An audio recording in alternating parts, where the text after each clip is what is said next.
Pretty much all calculus classes have a chapter, or at least a portion of a chapter, just designated to exponential functions and logarithmic functions. These are two special families of functions that are typically taught together, and that's what we're going to look at here.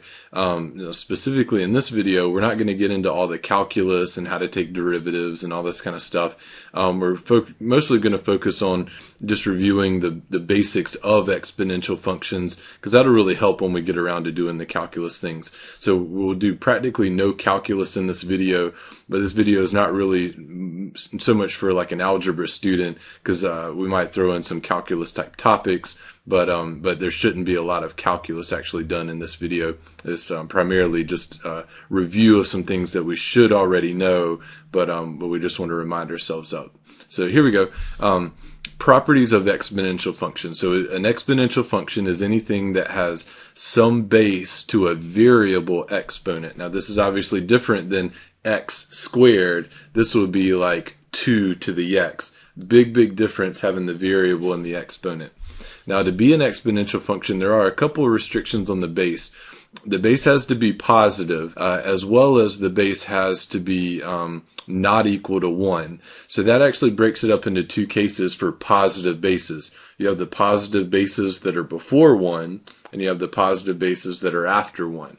And it turns out this gives you two different graphs of exponential functions. If the base is bigger than 1, then you get what's called exponential growth. And the reason this is growth is just imagine a number like 2 to the x. Just pick a base that's larger than 1. Well, 2 to the x, as x changes, you get numbers like 2 to the first, which is 2, and then 2 squared is 4, and 2 cubed is 8, and then it goes 2, 4, 8, 16, 32, 64, 128, etc., 256, and it just explodes because it's an exponential function. And if the base is less than 1 but still positive, then it's what we call exponential decay. And again, you can try a number like a half to the x. You have a half, a fourth, an eighth, a 16th, a 32nd, a 64th, and these just progressively get smaller and smaller. Okay, so the two words that we're looking for is exponential growth and exponential decay for these two different exponential functions. The good news about exponential graphs is assuming that it's growth, assuming that your base is, assuming that your base is bigger than 1, all the graphs pretty much look the same. If you have 2 to the x versus 3 to the x or 4 to the x, they all basically look like this shape. Now what would differentiate, let's say this is 2 to the x, differentiate that from like 3 to the x? 3 to the x would simply grow a little faster, right? And 4 to the x would grow a little faster than that. But it would still maintain the same, basic shape or whatnot. Okay, now here's primarily what we're going to do in this video. Just go through some algebra type things and a couple calculus type observations, but the domain. So what's the domain of one of these exponential functions? Well, the domain is all real numbers. You can plug in any x value into an exponential function. That's great. You don't have restricted x values like you would for like a rational function or something like that. And the range, on the other hand, is all the y values that are greater than 0. You don't get any y values down here. Okay, so the domain is from minus infinity to infinity, and the range is only from 0 to infinity. It's important to note that you never get 0. This exponential graph comes down, down, down, but it never actually touches the x-axis. That's important. The x and y intercepts, again, we just said it doesn't touch the x-axis, so there's not an x-intercept. But a unique thing about exponential functions is all of the y-intercepts happen at 0, 1, assuming you have just a generic exponential function, because anything raised to the 0 power would be 1. So it doesn't matter if your graph is 2 to the x or 5 to the x, it'll always cross the y-axis at 1. So the x-intercept, there's none, and the y-intercept is always at 0, 1, obviously assuming that there's no translations or reflections that have been done. All right, next up, how about asymptotes? Horizontal asymptotes, there is a horizontal asymptote, because notice this graph does level off at the x-axis. Now, as far as vertical asymptotes go, it looks like it goes up very quickly, but it goes up and out for forever. There's, you could pick any x and take a base to that power. 2 to the x is defined for 2 to the second or 2 to the 10th or 2 to the 1000th. It'll be a really big number, but it's defined for all x's. Okay, so the horizontal asymptote is y equals 0, which is the x-axis, and the vertical asymptote there is none. Okay, now we haven't looked at a derivative of this function or anything like that, but that being said, we can still figure out a few calculus things. F of x is blank if the base is greater than 1. Now I'm going to have to just tell you what I'm looking for here, because that's not a very clear question. If the base is bigger than 1, then the graph is increasing. Okay, that's what I was looking for here. See that the whatever this guy's derivative is, which I don't know what it is right now, I know that his derivative is positive because it's increasing. And if the base is between 0 and 1, if it's decay, then the derivative is less than 0, indicating that it's decreasing. So the calculus, the function is increasing if the base is bigger than 1 and decreasing if the base is between 0 and 1.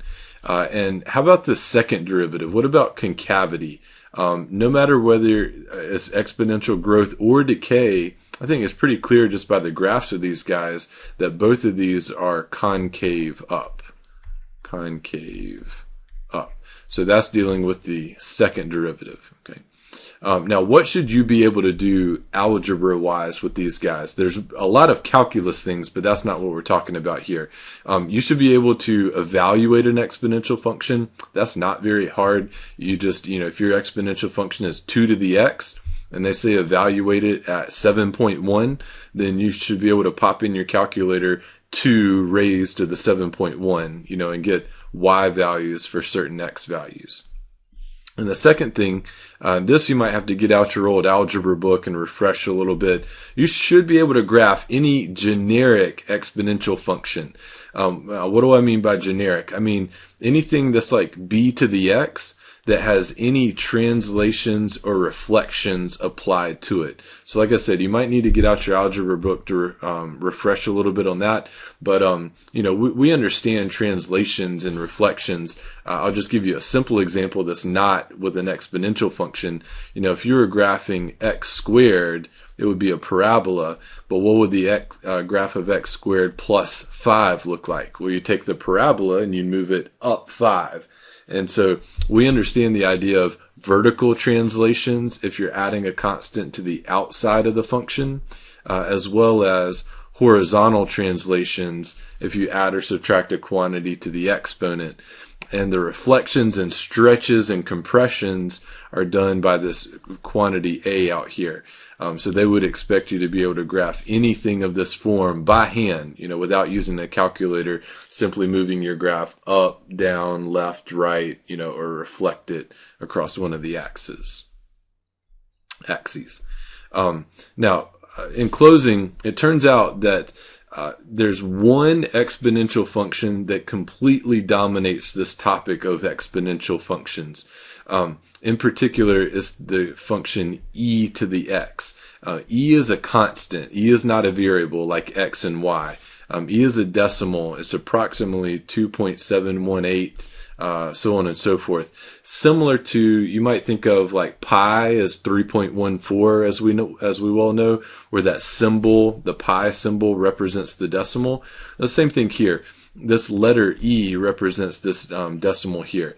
Now, where's the decimal come from? Well, if you check, we'll have a video posted on the kind of where E comes from and what's so special about it. But it turns out that this guy shows up everywhere in nature, in financial mathematics. This function e to the x just has some phenomenal properties, mathematical properties to it. So if you did 10 of these problems for your homework, probably 9 of the 10 or 10 of the 10 would all be dealing specifically with e to the x. we very rarely deal with 2 to the x or 3 to the x or 5 to the x. We usually don't deal with those exponential functions. This is the guy who completely dominates the topic of exponential functions in a calculus class. Now, like I said, we've done no calculus here. We haven't taken a derivative. So if you watch our next video coming up, we'll have the derivative of the e to the x function and get into all those calculus type details. So hopefully this served as a good review of just basics of exponential functions, and we've somewhat prepared you to move on to the calculus topics.